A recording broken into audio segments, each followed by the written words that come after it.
working hard on my radio show, but I only have 40 minutes of data remaining, so we're going to rock and roll here, and we're going to talk a little bit about, I'm really excited, actually, because I've wanted to see Torben and the worldwide movement come to Latin America for a long time.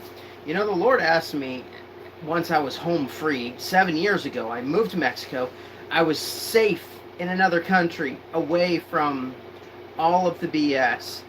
And the Spirit of, just the moment that I had my own little rented house, my own little couch, I was sitting on there, I had the keys in my hand, the Spirit of the Lord spoke to me and asked me if I wanted to re-enlist. And I thought, whoa, like all the dark valleys that I went through as a young missionary, all the lack, all the desert times, all the reproaches, all of the mockings and scourgings. Do I want to do all that over again? And the next day I answered the Lord and I said, if you're going to send revival around the world, then I'm not going to sit that out on the sidelines. I'm going to turn a few lights on here. I don't have very many lights on. Give me just a second. Stay with me. We have the power to illuminate la casita pelirroja.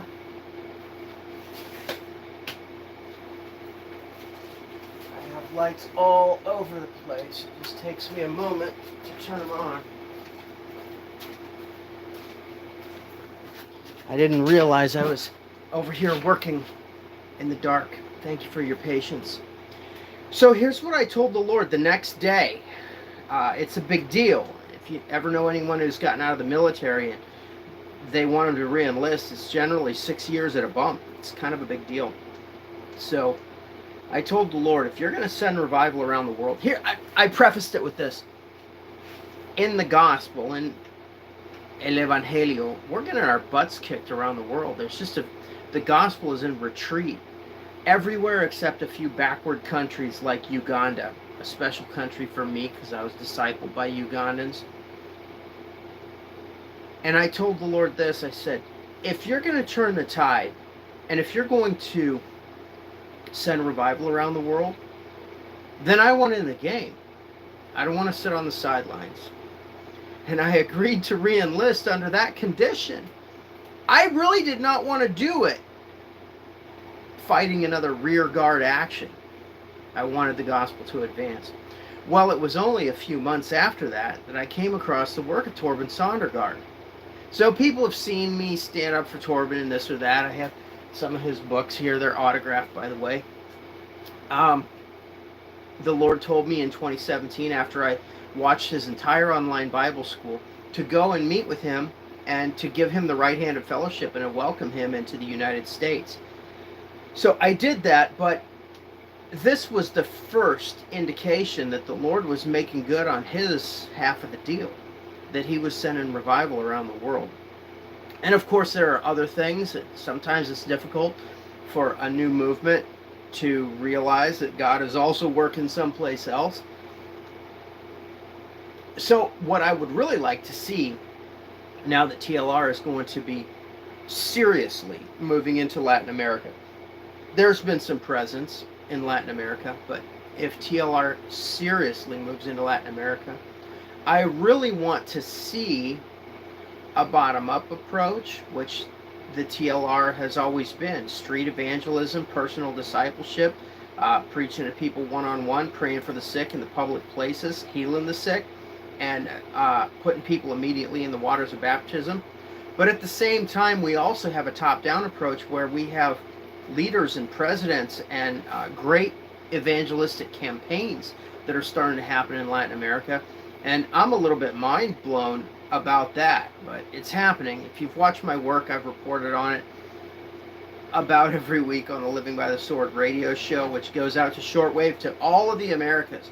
All the Caribbean Sea, all of South America is hearing that show on WRMI. You can hear it in the United States too on WBCQ, shortwave radio. You have to have a shortwave set, or you can listen on the internet. There's a button right on gospelgunslingers.com, and you can also just click the archive. You can get the archive on MP3 just as a podcast or whatever.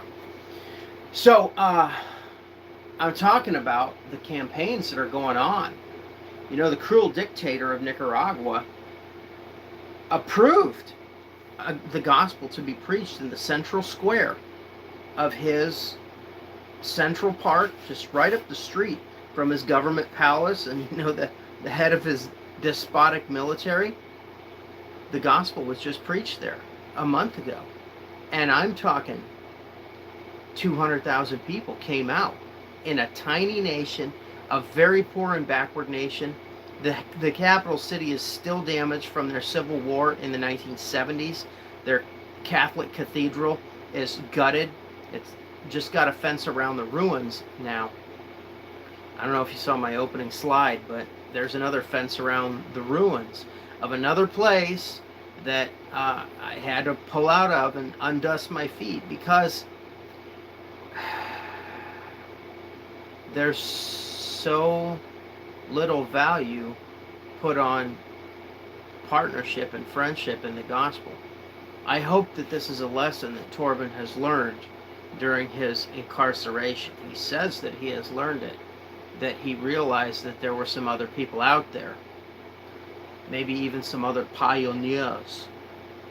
And this is really the time for the movement to come of age, because one thing that Torben realized and spoke about in his broadcast today is that these are developing countries at best. Some of them are communist, some of them are coming out of civil wars, some of them are getting ready to go into civil wars. And this is going to be, I'm going to just brief you on a few topics, because I live in Latin America, because I study and broadcast about Latin America. Torben talked a lot about Paraguay and Uruguay. Very interesting nations, and they are both conservative governed right now. You know, Uruguay is the only continental nation that has a massive Afro ethnicity population. Well, I guess in the Guyanas also is up to about a third or 40% African ancestry. But in Uruguay, there's a lot of very tall, dark-skinned people that are from African ancestry, Spanish-speaking country. You know what's really big there? It's still heavily Catholic. They're just coming out of their first administration of a conservative government. It's been basically socialist for years. It was so socialist that when the head of the Organization of American States, Luis Almagro, became a conservative, they disowned him. And he did a lot for the conservative rise in Latin America. He's kind of in with the globalists now, but it just goes to show you what a huge miracle it is that they have a conservative president. He's still Catholic, but he's a cool dude, Luis Lacalle Pou. So interesting, Torben brought up these two nations. Paraguay just went into their third conservative presidency in a row. We were praying. Nobody really knew how it was going to go. You know, that's the only Taiwan ally that's actually on the continent of South America. So you want to talk about being involved in geopolitics. Their agricultural products, their mining, those resources are badly needed in Taiwan, a Western nation that's on the verge of war, could be the point of the spear with conflict with China. And nobody was sure how it was going to go. Well, the conservative president got in. Started out with Horacio Cartes, then there was a successor president, Mario Abdo Benitez. Interesting story. I called the White House and talked about their visit with Mario Abdo Benitez, and even that just changed all the relationships between the Trump administration and Latin America. And now we've gone into, they call him Santo. He's the new president of Paraguay. He's conservative. So see, those are two nations that are super ripe for the gospel, Spanish speaking, super ripe. Uruguay's going to go into an election here in 2024. We don't know which way it's going to go. But see, Torben brought up those two nations, and those are two great nations where somebody could go and get the work done. And you can even bumble around a little bit without getting into trouble.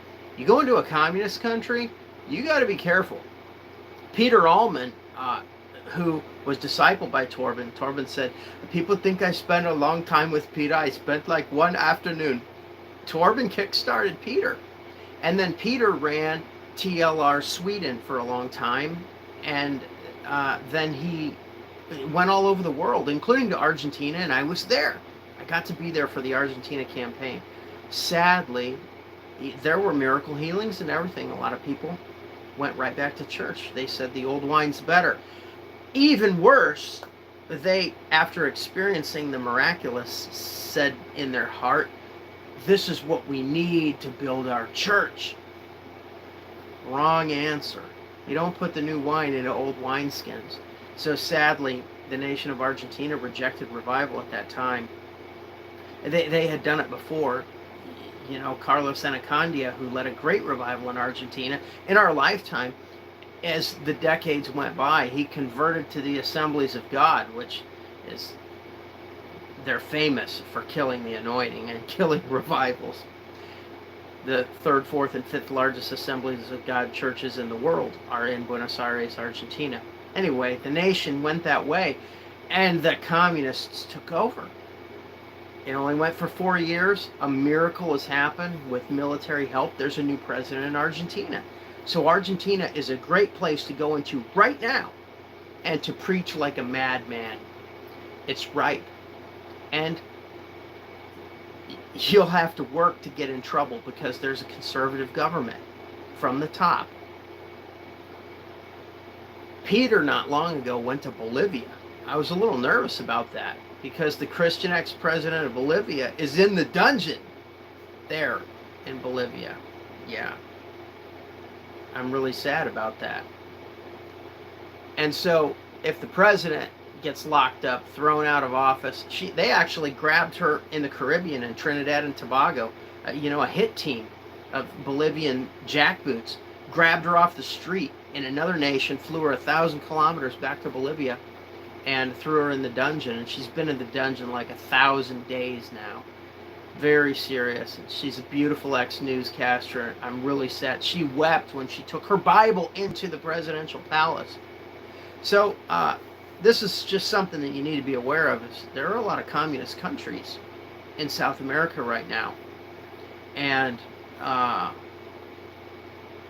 if you want to go in there, you better be led. And it would be good if you had a little bit of kung fu. It would be good if you were a little bit experienced in the Luke 22 model. This is where the movement has an opportunity to come of age and to really be pioneers and to get off of the outside of our comfort zone a little bit. There's an opportunity for the movement to look. You got to know the whole Bible, right? You can't just go in there with Luke 10 and expect everything to be all right. You have to take some shoes and a bag and a sword. If you don't have a sword, sell your cloak and buy one. This is why my radio show is called Living by the Sword, because we move into the Luke 22 model. And the whole counsel of the Word. I'll tell you a little secret. There are, my Spanish Bible's over here. There are a mountain of corrupt Bibles in Latin America because the whole thing was subject to a cruel conquest. The Pope ran the whole place for centuries. They followed the American example, fought their way out of that. All these nations fought for independence and fought to get the Catholic Church and the priesthood out of education. And so them establishing secular governments paved the way for where we are today, with the opportunity to move in with the gospel and with evangelism. Torben was talking about this and that place is 90% Catholic. Uruguay, he mentioned, is 90% Catholic. The Mardi Gras is off the hook in Uruguay. This is the fruit of Catholicism, right? Is they have one of the most raging Mardi Gras in the world. Of course, under the auspices of Christianity and syncretism with African, religions and voodoo and lascivious, licentious dance and all that. So just be prepared that that's happening there. There's a lot of fake Bibles. There's a lot of, if you open up a lot of Bibles in Latin America, here on the title page, it'll have two things, the Nihil Obstat and the Imprimatura. Now this one doesn't have that. This is a Protestant Bible. But those two things are powerful seals by the Catholic Church, that it's been approved, that nothing in that Bible hinders. This is what means Nihil Obstat in Latin. It means nothing hinders the Catholic doctrines, okay? So that Bible has been sanitized to not damage the Catholic Church. And the other one is the Imprimatura, which means let it be printed. And what that means is that that Bible has been authorized by the Catholic Church for printing. So if you open a Bible and you see one or both of those, it's going to be missing a lot of things. It's going to be missing the name of Jesus, the name Lord God Almighty, the armies of heaven. It's missing the virgin birth. It's missing the great is the mystery of godliness. God was manifest in the flesh. Those are the type of things that are gone. So one thing I'm going to say is, if you're going to come into Latin America, get a Bible that doesn't have those and that isn't critical text based. You know, we've kind of gotten away with, and TLR has gotten away with, not being serious about this issue. And Torben learned English as a second language. And so it was very convenient to move into critical text Bibles. But just telling you, you'll run into problems. It's happened to me. And these Bibles, they'll give them away. So here's the 4 Bibles that you need to use. This one is Reina Valera Gomez. I really like this one. This one is even newer. This is SBT, Reina Valera SBT, Sociedad Bíblica Trinitariana. This is only a New Testament. You may not be able to get the whole Bible. The whole Bible is online. And then there's 2 older Reina Valeras that I use. The Antigua is the 1909 Reina Valera. And then the most common one, if you go into Pentecostal churches or what would be considered fundamentalist churches, they generally use the 1960 revision Reina Valera. It's okay. There's some issues with it. Really, none of them's what I 100% would like to see. But you don't have all of those Sinaiticus, Vaticanus, critical text aberrations and adulterations of the word. So it's very important that you go with one of those. If you get, a Living Bible or a New Bible or America's Bible, all junk. Any Reina Valera revision after 1960 is so adulterated, they're trash. I'm telling you. So first off, get yourself a Bible that's one of those 4.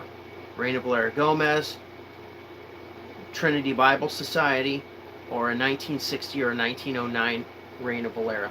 And you'll be okay. Mexico's cool right now. There are some criminal-controlled areas still outside of my house. There's ferocious gunfights sometimes. It's just what it is to be on the point of the spear. And this is where, when we get off the reservation, when we get off of outside of our comfort zone, then the Apostle Paul said, will the kingdom of God is not a matter of talk, but of power.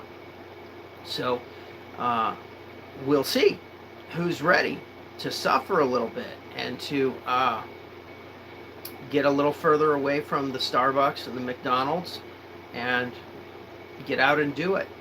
The preacher that's headlining these revivals was discipled in the mountains of Mexico. His name's Britt Hancock and Audrey Hancock. Britt and Audrey Hancock, and their ministry is called Mountain Gateway, and they have a little church in Texas and a few little churches in Mexico, and now he's preaching these enormous events like the one in Nicaragua. Now I'll just tell you, Buenos Aires is coming up in a month or 2. I don't know the date exactly, but the next big event is in Buenos Aires, Argentina. And that government just radically shifted. I'm praying for the president, Javier Milei, For a long time, I didn't believe he was the real deal. I think it's for real. I think the military helped him to put him in, and to a degree, he believes. Let's pray for him. Javier Milei, the new president of Argentina. That's a great place to land. They call Buenos Aires the Paris of the Americas, and it's a beautiful city. You go, my door is 5 feet 6 inches tall, which is plenty for me, and the pelirroja. But you go into Buenos Aires, and the doors on many old mansions from when the nation was very prosperous are like 12 feet high. It's really amazing. Kind of got my chair in a funny position to talk to you. All right, there, it's better. The doors, handmade wooden doors, 10, 12, 14 feet high, and just in block after block in the neighborhood. Now there are also these ugly communist buildings, Battleship Gray tenements that were built by different iterations of communist governments. Argentina's going to have a collapse. The new president is talking about ditching their peso.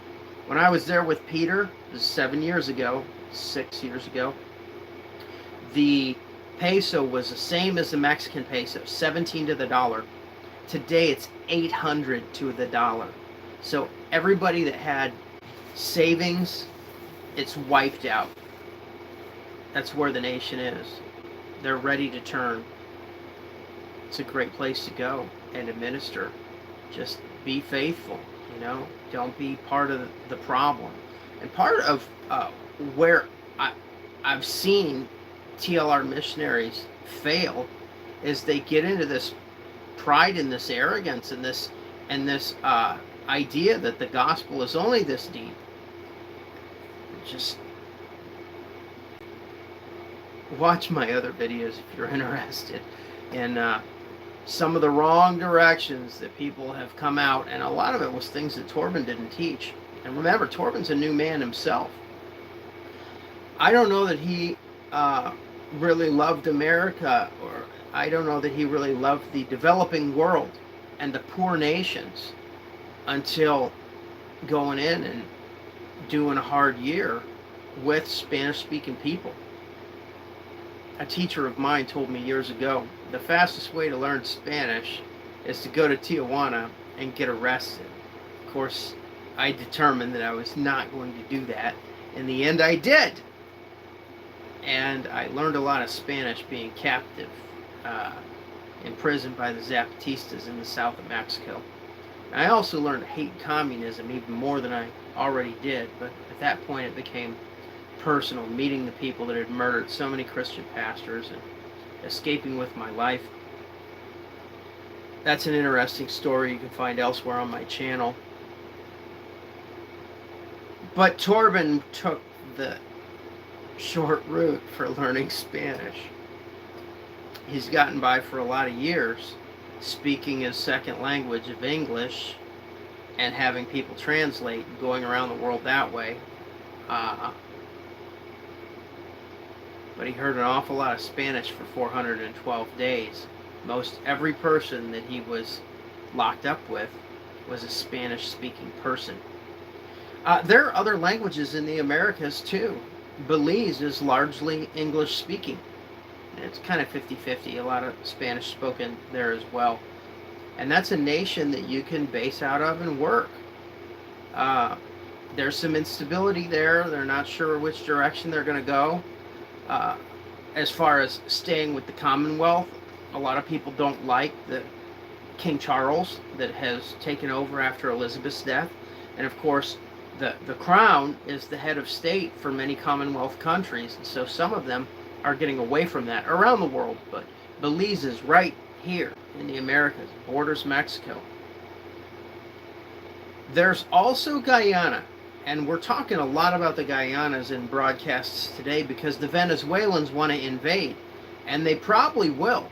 And this is going to be a serious war. But right there are together three nations.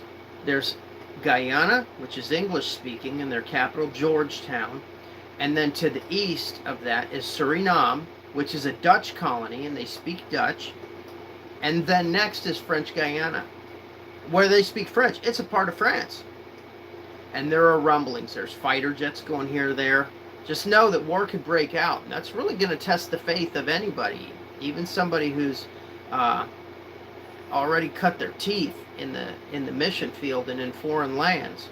You know, we're not talking about staying in Airbnbs now. You know, you get into developing places, you have to figure it out and find hospitality and find facilities and believe God for finances. There's been an awful lot of glee clubbing around TLR, and there's been an awful lot of advantage taken of the first world and developed nations. And so moving into Latin America now, those places exist, and you can base out of a nice city. In Mexico, there's 32 states. Every state's got a capital, and there are at least 500,000 people, up to 2 million. And then in Jalisco and Querétaro and Monterrey and Mexico City, even more. Of course, those really big cities have a dark underbelly too. You can imagine. But there's a lot of really civilized places that you can go and live and base and win souls. But there's also the slums and the jungles and rural areas and drug-infested areas. And that's where I'm at for a reason. Because we're on the point of the spear. So come on in. The water's fine. Overall, Mexico is a nation that respects rights and the rule of law. And historically, it's the capital of the free world, of the Western world, of the Americas, of the New World. The historic capital of that is Mexico City. Be a great place. You know, if Torben had come to Mexico City like he said he was gonna, he wouldn't have ever wound up in jail.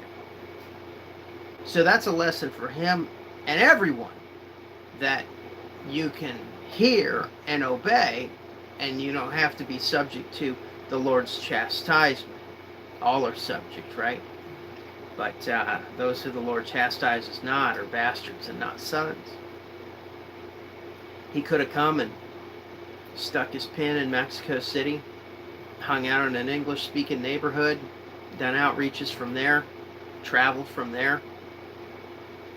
The way is paved. It's a lesson for everyone to learn, too, that there are consequences if we don't hear correctly and if we don't respond correctly. There are consequences. So those Guyanas, that's a cool place to move into right now and to work. Just know that you could be in a war in a month, maybe in a week. So pray about it. Whether that's where you'd like to be stuck at the outbreak of hostilities and to do the work. The gospel really flourishes when those kind of events are going on. Myself, it's hard for me when everything's just a going concern. You know, grade after grade, year after year, work and taxes, and the kids going to school and getting taller, chink, chink, chink. And trying to preach the gospel in that environment, it's like, who cares? I mean, that's the attitude of the hearers so much of the time, in my experience. When there's upheaval, there's a real opportunity for the gospel of Jesus Christ to go forth.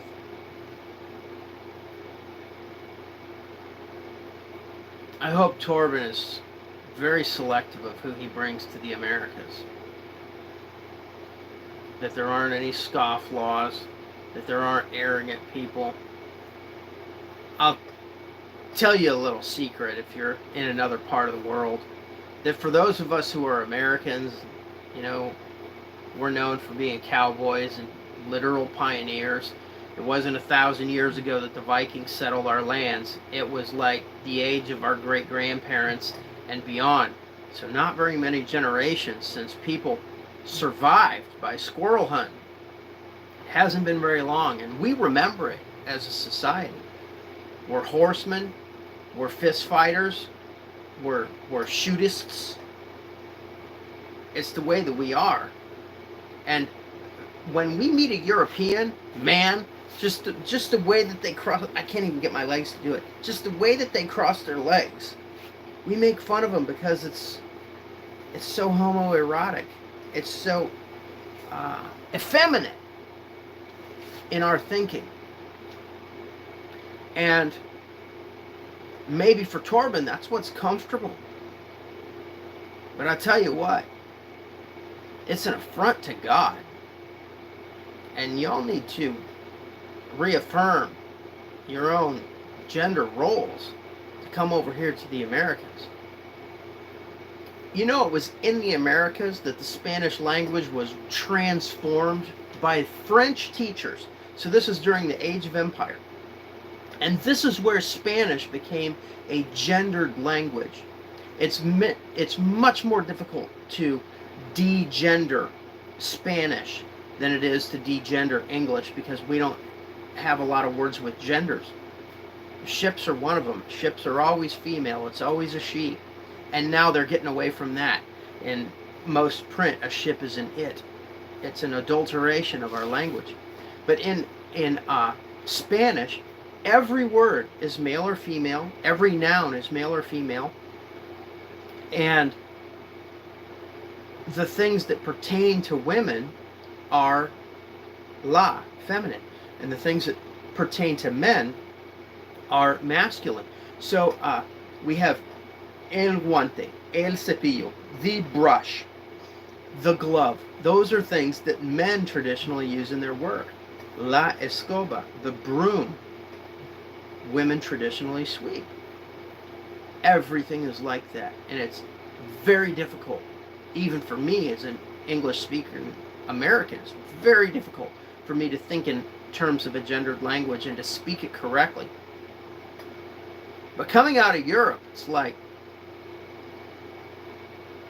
yeah, the gender confusion and the effeminacy of men is unacceptable in the Americas.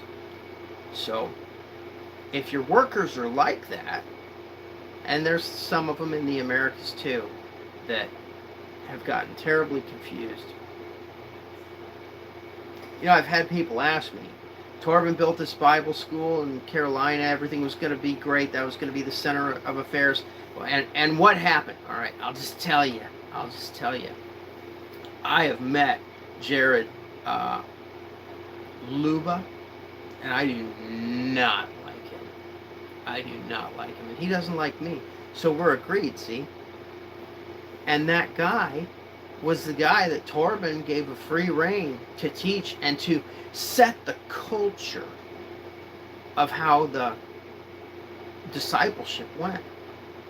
Well, that's how it got weird. Because that weirdo was in there. And there are more. So, Torben, I hope you really think about who you bring to the Americas. And I hope that in coming to America, there's an openness to understanding that women are feminine and the men of the Americas are warriors. They were warriors before Europeans got here. The Spanish came in with a brutal conquest, which was more war. And then you have the pioneers, the Protestants, that landed on the Mayflower and tamed the land. They, with their Bibles. This is why in American English, so many figures of speech are directly from the Bible. That's been more difficult to sanitize out of the English language than it was to sanitize gender out of the English language. All the quotations that we use from the King James Bible. Beware of dogs and a million other things that are directly from the King James Bible. All right, what else about the Americas? There's a lot of work to be done, and this is the answer of God, is to preach in the Americas. If anyone has a question, this is streaming live, and I'd be happy to take a look at it. I only have just a few more minutes left before my data shuts off. This is where the harvest of souls is. And more importantly, this is a safe place as war continues to cover the earth. There will be some wars here, but not like in other places. These are some independent nations that will stand up on their own. And we may take other ones back. Peru and Ecuador, two neighboring countries, they're just on the razor's edge of keeping their democracies. It could go one way or it could go the other way. They're embattled. What a great place to move in with the gospel. You're taking your life in your hands. You may be buried there. Are you ready for that? Are you ready? You have to acknowledge that as a possibility. You could wind up in a gloomy dungeon there. As I read the book of Acts, I'm very encouraged by the prison escapes more than the imprisonments. And I study that so that we can learn how to be free. I don't think that we should have a fatalistic mindset that, oh, I'm going to go here and face beatings and imprisonment and death. There was a special call on the life of Paul to go and minister in Rome. And just like my re-enlistment, the Lord asked him about that. The Lord consulted with him. Agabus the prophet warned him, if you go down this road, you'll be bound. And he said that he knew that he'd not only be bound, but he'd also die. And so he did lay down his life as a martyr. Just understand that the risk is there. The risk is there. The possibility is there that you are going off the pavement. You are going to places that are developing. Some of them are lawless. You're going to have to do like in the book of Acts when the mobs come out. You raise somebody from the dead or cast the devil out of somebody, and it's happened to me. Cast the devil out of one kid, and the whole city comes out, for good or for evil. You're going to have to figure out what to do. You're going to have to figure out what to do. Sometimes that's when you stand up and preach. Sometimes you run at that point. If you're coming to the Americas, if you're coming to Latin America, I would advise you to watch my whole playlist. And I don't know what it's called. Maybe something about Torben Sondergaard in prison. I'll put this video on it.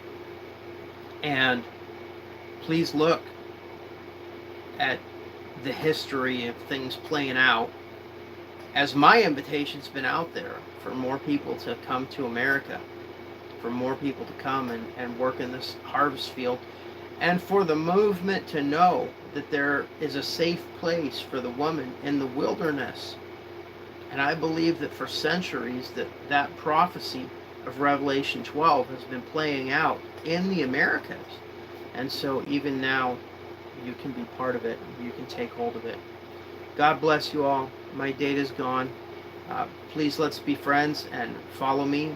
And hopefully we'll win a lot of souls in the coming days. God bless you all.